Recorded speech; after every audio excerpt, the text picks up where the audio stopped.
live in an era when no oppressed people will be satisfied to let the oppressor continue to oppress them without doing something about it.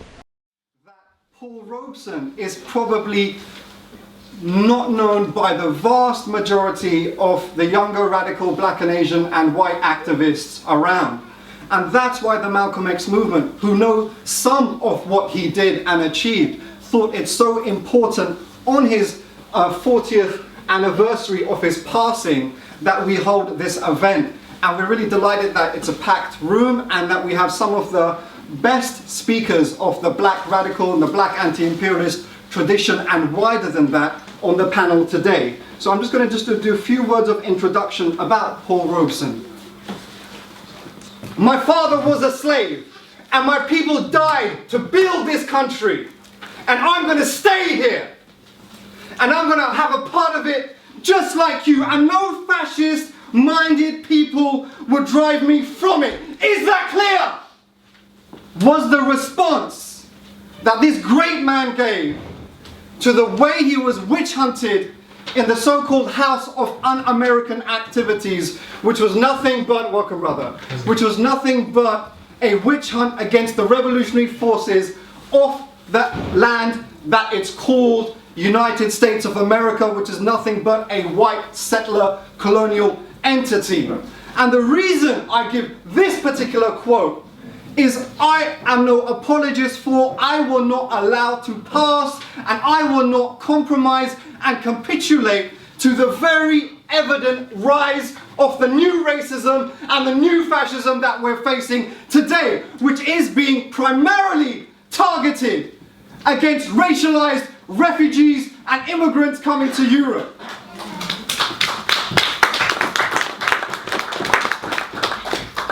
Welcome, Brother Paul. Please take a seat. You know, black and Asian people have been struggling here for decades and generations. I live in West London. I don't feel the prick and the pressure and the abuse and the persecution that our new arrivals are facing. I live in a black and Asian community. You know, when the Pope came here a few years ago, his assistant was sent back to the Vatican. You know why? Because he said when he left Heathrow to go to London, he said, it looks like the third world. And we're proud of that.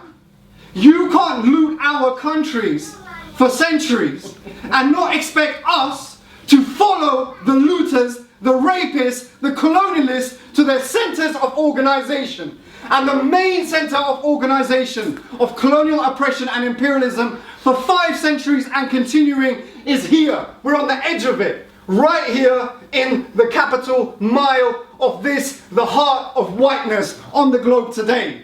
And Paul Robeson stood loud and proud and tall and powerful to oppose this right in the center of the belly of the beast.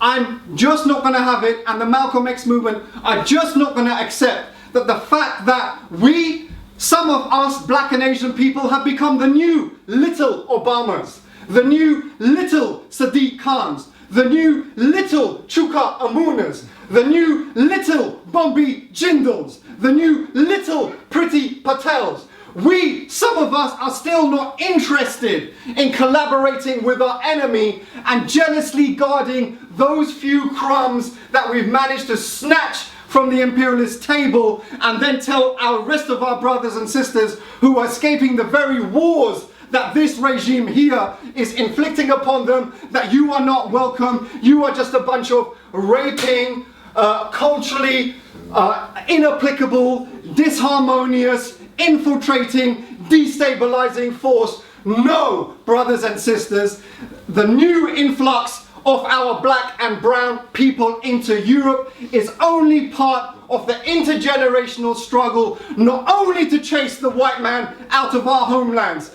be it on the African continent or on the Asian continent, but to chase him back into the colonial heart and chase him here and say, no, we are going to take back everything that you took back, and we're going to ask more on top of that. That is the real anti-imperialist trajectory and struggle. Yes, the new phase might sound radical and alarming and controversial to you, but this has always been and remains not only the liberation of black and Asian people, but also the liberation of white European and Westerners as well. Because it's very clear the greatest contribution that has been made to the global struggle and the struggle of white working class people here in the West has been primarily by the black and Asian anti-colonial and anti-imperialist struggle, but also the way we radicalized white communities. As Stokely Carmichael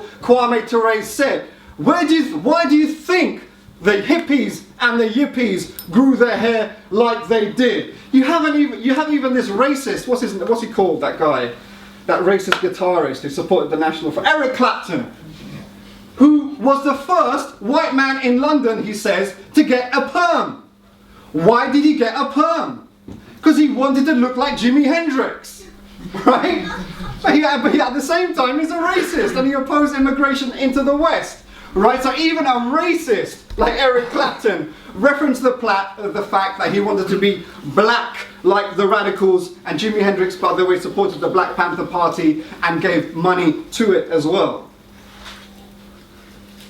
I've taken quite a bit of time. I'm not going to go on too much longer. There's a lot to be said about this great man.